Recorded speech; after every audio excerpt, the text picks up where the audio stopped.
Well, welcome back to the channel, everybody. It's a beautiful Sunday morning here in March. Supposed to be up to 40 today, but Carol's only got little seedlings that are really too small to transplant. She's going to transplant some of them, but it's slow going because they're so small. So she told me to come down here and work in the shop, which is where I like to be anyway. I'll show you what we did off camera. Put some paint on this stuff. I got the tank on. That's actually about that full of fuel. It was about all I wanted to do to lift it up there. Oh, got some of the choke clamps put back on. And we got the hydraulic lines back on. I have not put any fluids in it yet.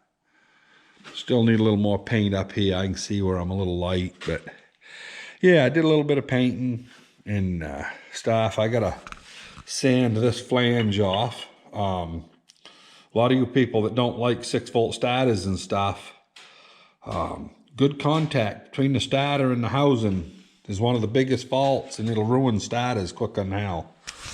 People don't realize, the lower the voltage goes, the higher the amperage. And when you put a resistance in between, like paint and other stuff, so that it's not getting a good ground, then it draws even more amperage. It's kind of a no-win situation. You got to have all the grounds clean. So I'll sand off that whole face before I put the starter back on.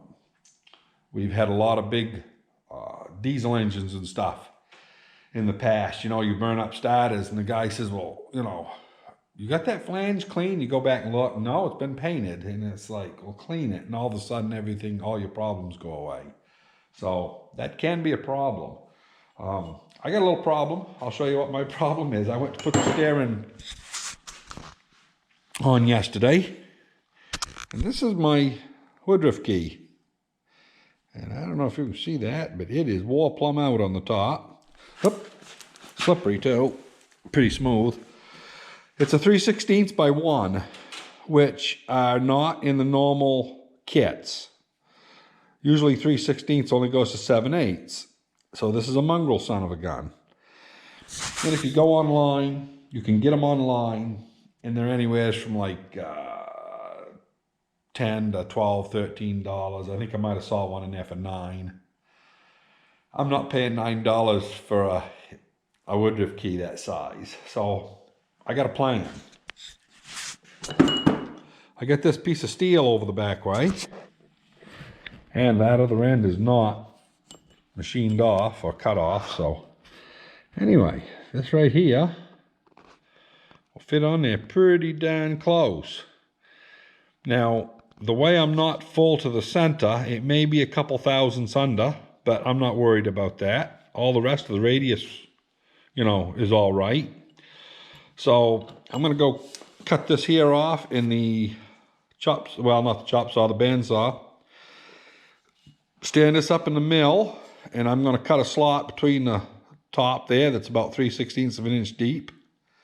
And then I'll put it in the lathe, and I'm going to spin it off about 15, 20 thousandths too thick. And then we're going to fire up the old Brown & Sharp surface grinder, and we're going to bring them down to thickness. And I'm going to have 2 woodruf keys. So anyway, I'll bring you back as we step along, show you how the process goes. So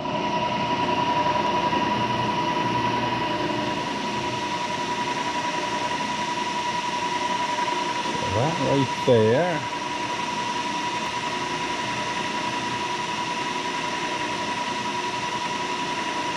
Right there. Hit midpoint Y. And go back to 0. And that should be our center.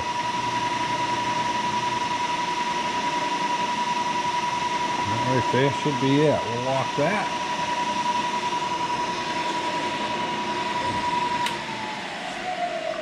I'll tell you, I don't know what I'd do without that digital readout.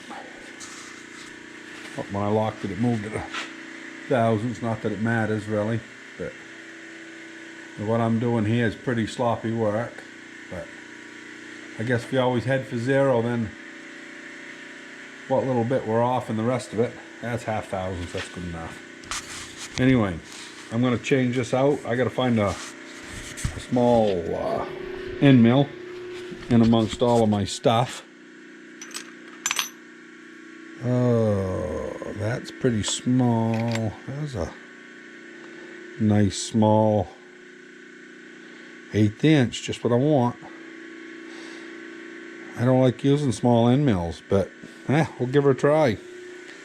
See if I can succeed without breaking it. It happens to be a 3/8 shank, so that's kind of nice. Same size as what I got in there.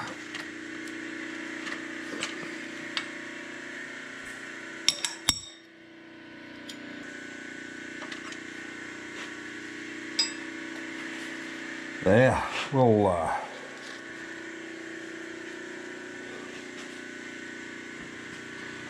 what do I have locked here? Nothing.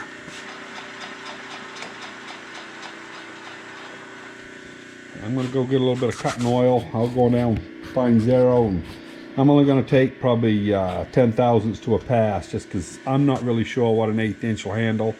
I'm not a machinist. I just play.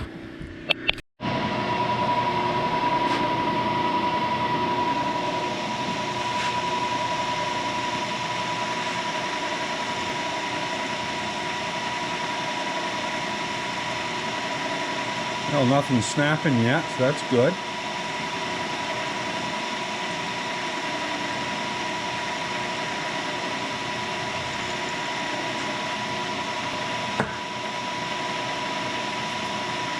Getting the power feed so it's working.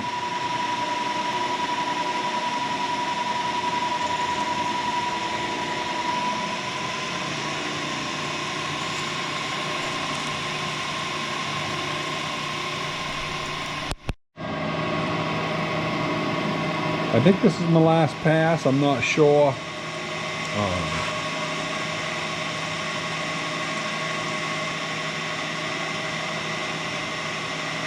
Get it out here where we can put a set of calipers down on it.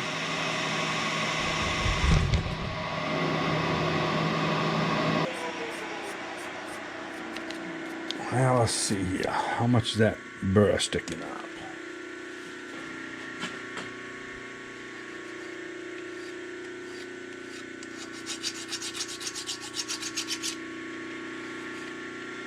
Go so we can get a good measurement. That's flat. Gotta go get the mics. Okay, we got the calipers here.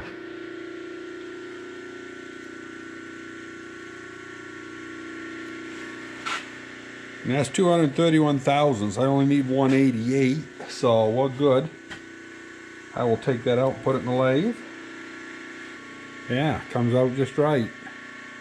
So there won't be any to machine off on the height of it, I would say. I'd say it's going to be just about perfect. All I got to do is slice it off in the lathe, and then we'll put it on the Brown and Sharp surface grinder, and we'll bring it down to 188, and we'll be good to go. Now we'll see what we can do.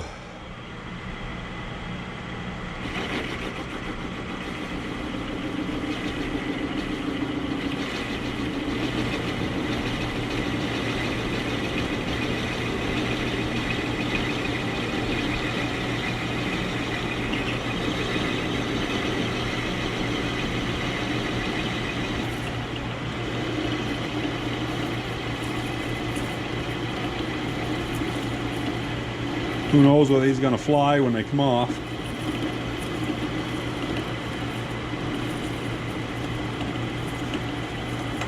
Hopefully they go down into the chip tray, but you never know.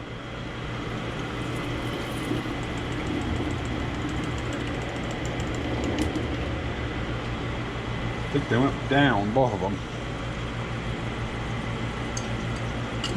Loosen up the saddle here so we can move it.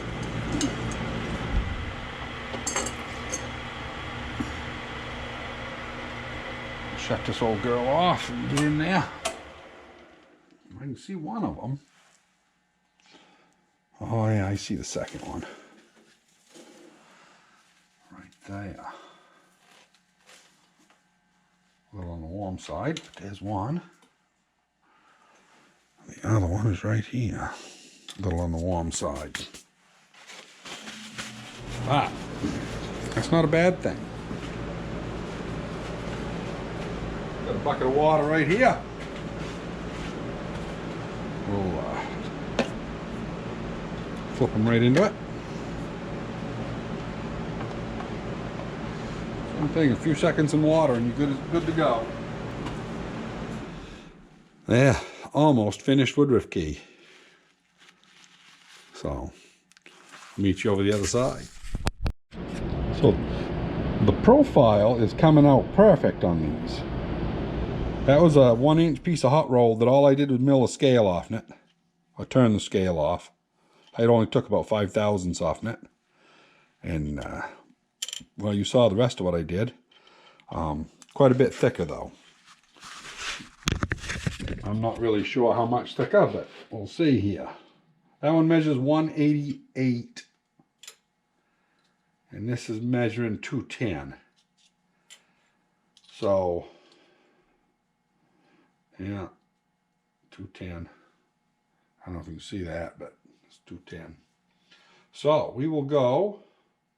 I'll file these up with a file. I'm going to put the turn side down that I did originally on the outside, because that'll be the flattest. We'll put that down first, and we'll machine this down with the grinder. So as you know, little tiny pieces like that, they don't work good on these magnetic chucks. So I happen to have that hardened washer, which I can't move that. These here, you can wiggle them around. Well, I could wiggle them around until I put them in that. I think that's going to hold them good.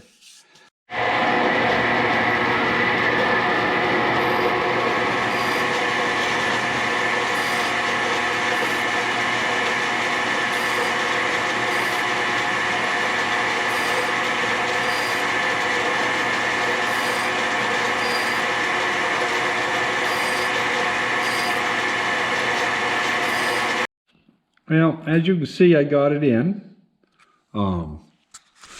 I actually stopped at 188.5, so I'm 1/1000ths oversized from what the other one was. But it's a good tight fit. I actually had to tap it in with a hammer, and it should bring it back halfway decent. So, yeah. It only took 1.5 hours to make 2 of them. Such a bargain, huh? I should have just bought them, but I didn't want to wait 2 or 3 days, and it kills me to pay $9, $10 for something like that. So anyway, yeah, we got one made. Came out good. I'll show you the other one. The other one's back here. I haven't finished the other one. I actually stopped about 1/1000ths oversized, and then I sanded them a little bit. But they came out nice, and I got a parallel in there. I just set them there because there's supposed to be a little flat on the top of them. I don't know where the other one went to. What did I do with it? Who knows. But anyway, take my word for it. There's a flat here. Probably it's right underneath the... Nope, don't even know what I did with it. The original one. But anyway, yeah, they do have a flat. So you take them off about 15/1000ths on that top. So that's just nothing but a 1-inch disc cut in half, and it works. As you can see, that little flat right there, that's the one I was talking about. It's only about 15/1000ths you have to flat file off that back. Well, you could mill it, either one. But yeah, anyway, I found it. It was under the calipers.